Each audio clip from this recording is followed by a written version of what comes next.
दिल्ली में बाढ़ की स्थिति है। यमुना का जलस्तर 207.48 मीटर पर रिकॉर्ड किया गया। बाढ़ का पानी दिल्ली सचिवालय के आसपास के इलाकों तक पहुंच गया तो नोएडा का एक बड़ा हिस्सा जहां यमुना जी का असर दिखाई दे रहा है।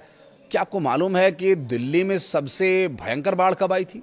तब बाढ़ ने दिल्ली में क्या कुछ हालात पैदा किए थे। और केवल इतना ही नहीं बल्कि उत्तर भारत में हरियाणा, उत्तर प्रदेश, पंजाब की सबसे बड़ी बाढ़ों में इसे भी गिना जाता है। वर्तमान समय में क्या हालात हैं, कहां राहत है, कहां आफत, बताएंगे आगे। नमस्कार, मैं हूं आशीष त्रिपाठी आपके साथ।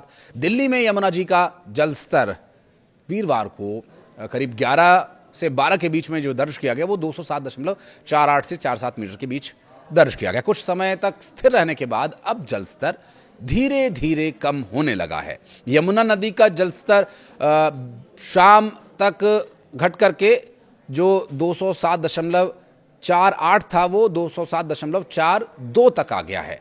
और ये मीटर में मैं आपको आंकड़े बता रहा हूं कि ये 207 मीटर के आसपास का आंकड़ा अब सामने आ चुका है। बाढ़ संबंधी पूर्वानुमान में ये कहा गया कि शुक्रवार सुबह 8 बजे तक जलस्तर 207.30 मीटर तक गिर जाएगा, जो कि अब ये महसूस हो रहा है कि ऐसा होगा क्योंकि जलस्तर लगातार कम हो रहा है। पंजाब वर्तमान में दशकों में आई सबसे भीषण बाढ़ का सामना कर रहा है।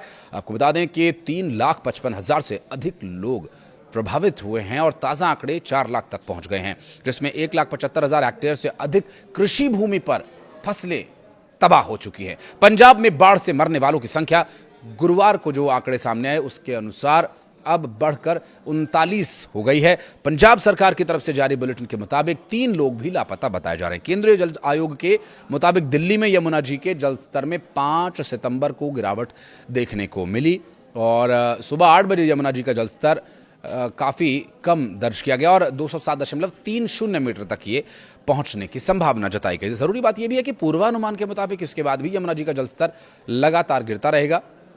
पंजाब में बाढ़ के हालात से जूझ रहे लोगों तक राहत पहुंचाने के लिए वहां की भगवंत मान सरकार अब ड्रोन्स के जरिए राहत सामग्री पहुंचा रही है। जिन गांवों का संपर्क सड़क से टूट गया है वहां ड्रोन्स के जरिए सूखा राशन, दवाइयां, पीने का पानी, बच्चों के लिए ज़रूरी और उपयुक्त भोजन जिसमें दूध और अन्य मल्टीविटामिन शामिल हैं, ज़रूरी सामान छतों तक पहुंचाया जा रहा है। अमृतसर, गुरदासपुर, अजनाला, फाजिलका, पठानकोट जैसे इलाकों में ड्रोन राहत सेवा कार्य में सक्रिय है। पंजाब के मुख्यमंत्री भगवंत मान की अगुवाई में राज्य सरकार हालात पर नजर बनाए हुए है और ये हर जरूरतमंद तक हर समय मदद पहुंचाने के लिए तत्पर नजर आ रहे हैं और तकनीक का सहारा भी लिया जा रहा है। फिलहाल राहत अभियान न सिर्फ लोगों को बचाव के लिए बल्कि आने वाली मुसीबत से बचने के लिए भी फोकस किया जा रहा है, क्योंकि बाढ़ का पानी जब उतरेगा तो कई तरह की गंभीर बीमारियां फैलने का खतरा रहता है। ऐसे में यहां पहले से ही एहतियाती तौर पर उस बारे में भी विचार विमर्श शुरू कर दिया गया, लेकिन जो प्राथमिकता है वो ये कि पानी में फंसे लोगों को बाहर निकाला जाए, पानी में फंसे लोगों तक मदद पहुंचाई जाए और उन सैकड़ों लोगों को जिनको ये उम्मीद है कि वो कई दिनों से फंसे हुए हैं और कोई उन्हें निकालने आएगा, वहां तक भी राहत के लिए हाथ पहुंच सके।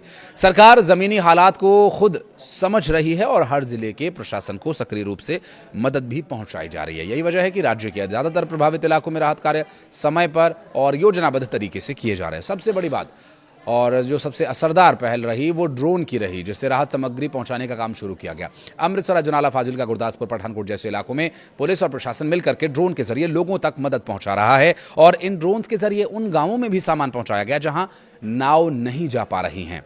लोगों तक छतों के रास्ते राशन, पीने का पानी, बच्चों की दवाइयां, बच्चों के दूध, बुजुर्गों की दवाइयां, महिलाओं के लिए सैनिटरी पैड्स और टॉर्च जैसे सामान पहुंचाए जा रहे हैं और ड्रोन के माध्यम से 10 से 15 किलोमीटर तक इन्हें फ्लाई करवाया जा रहा है। उन जगहों पर राहत पहुंचाई जा रही है और कुछ लोग जो फंसे हुए थे वहां तक जब ड्रोन पहुंचा तो टीम को पता चला कि लोग यहां फंसे हुए हैं। फिर उन्हें निःशुल्क सेवाएं भी दी जा रही हैं, जो सरकार की कार्यकुशलता और समाज के लिए सहयोग की एक मिसाल है। केंद्र सरकार का भी लगातार राज्य सरकार को साथ मिल रहा है और राहत कार्यों में पुलिस कर्मचारी, अफसर, मेडिकल ऑफिसर्स, एनडीआरएफ की टीम और लगातार स्थानीय लोग भी राहत और बचाव कार्य में जुटे हुए हैं और राजनीतिक दलों के लोग भी यहाँ पर जुटे हुए हैं। भारतीय जनता पार्टी के कार्यकर्ता भी सड़कों पर और ग्राउंड जीरो पर राहत और बचाव कार्य के लिए उतरे हैं, तो साथ ही सरकार भी लगातार काम कर रही है। फाजिलका में पुलिस कर्मचारी खुद कंधे पर बोले लाद कर राशन पहुंचा रहे हैं। गुरदासपुर और पठानकोट में अधिकारी पानी में उतरकर मेडिकल कैंप चला रहे हैं। अजनाला में प्रशासन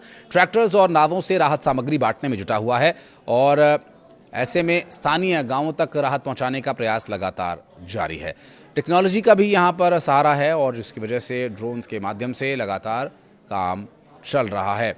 मान सरकार जो इस वक्त बाढ़ आने से पहले तक राजनीतिक कारणों और उठापटक की वजह से चर्चा में थी, केंद्र सरकार की तरफ से पहुंचाई जा रही राहत को अब लोगों तक पहुंचा पाने में कुछ हद तक कामयाब हो रही है। और इतिहास के पन्नों को अगर पलटें तो दिल्ली की सबसे भयंकर बाढ़ की अब बात करेंगे। 1978 का वो जिक्र जहां पर यही महीना था सितंबर का, काफी ज्यादा बारिश और हिमालय से आ रहे तेज बहाव पानी की वजह से दिल्ली में बाढ़ आ गई थी। हरियाणा, उत्तर प्रदेश में भी तेज बारिश ने हालात चुनौतीपूर्ण बना दिए थे। नदी के कैचमेंट एरिया से इतना पानी आया कि यमुना अपने रिकॉर्ड स्तर तक पहुंच गई।